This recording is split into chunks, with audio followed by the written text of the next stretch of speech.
মিশনৰ প্ৰধান উদ্দেশ্য হ'ল মানৱ সেৱা। সেই ইয়ে আমাৰ মাৰ্ঘেৰিটা সেৱাশ্ৰমো ইয়াৰ ব্যতিক্ৰম নহয়। আমিও চেষ্টা কৰোঁ প্ৰত্যেক বছৰে এনেকুৱা ল'ৰা ছোৱালীক আমি কাপোৰ দিব বিচাৰোঁ।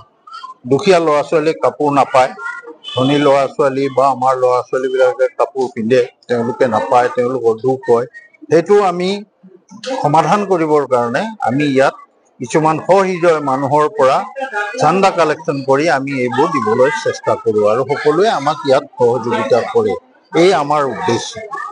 100 ল'ৰা ছোৱালী হ'ব, কম নহয়, বেছিও হ'ব।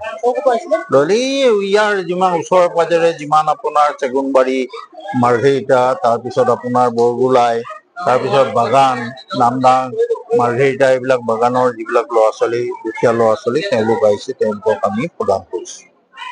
সম্পূৰ্ণভাৱে কৰা হৈছে আৰু জুবিনদাৰ শ্ৰদ্ধাঞ্জলিও আমি পূজাৰ লগতে সামঞ্জস্য ৰাখি তেওঁলৈও আমি শ্ৰদ্ধাঞ্জলি জ্ঞাপন কৰিছোঁ। আমি ইয়াৰ লোকালিটিৰ সৰু ল'ৰা ছোৱালী 1 পৰা 12 বছৰ ল'ৰা ছোৱালীক আমি দুখীয়া ল'ৰা ছোৱালীক আমি প্ৰতি বছৰে কাপোৰ দি থাকোঁ আমাৰ সাধ্য অনুযায়ী। এইবছৰ তেনেকৈ এৰেঞ্জমেণ্ট কৰা হৈছে। তাৰ মাজত আমাৰ জুবিনদা ৰিজেণ্ট ছিংগাৰ ঢুকালে, তাক আমি শ্ৰদ্ধাঞ্জলি জনাইছোঁ। আমাৰ ঠাকুৰ মা স্বামীজীৰ ওচৰত ৰাখি আমি দেওমালীৰ পৰা মহাৰাজ আহিছিলে, আমি বস্ত্ৰ বিতৰণ অনুষ্ঠান চলি আছে এতিয়ালৈ। আমি মোটামুটি প্ৰতি বছৰে আমাৰ চলি থাকে এইটো। মাজতে কেইবছৰ কোভিডৰ কাৰণে বন্ধ আছিলে, তেতিয়া পূজাটো পাতলিও তেনেকুৱাকৈ হৈছিলে, তেনেকৈ এৰেঞ্জমেণ্ট কৰিব পৰা নাই। তাৰপিছৰ পৰা মোটামুটি ৰেগুলাৰলি চলি আছে। কোন কোন অঞ্চলত সামৰি আছিলে?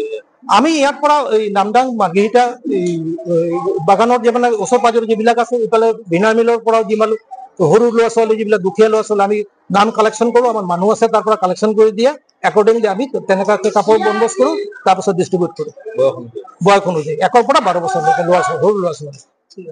প্ৰত্যেক বছৰে মিছনৰ পৰা আমাক কাপোৰ দিয়ে, আমাৰ ভালেই লাগে দিয়ে বুলি। আৰু কি ক'ম আৰু একো ক'বলৈ নাই আৰু হ'ব। কেতিয়া দিয়ে আজি কত বছৰ, 25 বছৰ হৈ যায়, বেছি হ'ব কিজানি আমি দেখা মতে। আমাৰ নাতিনীজনী পোৱা নাই এতিয়ালৈকে, 6 বছৰ।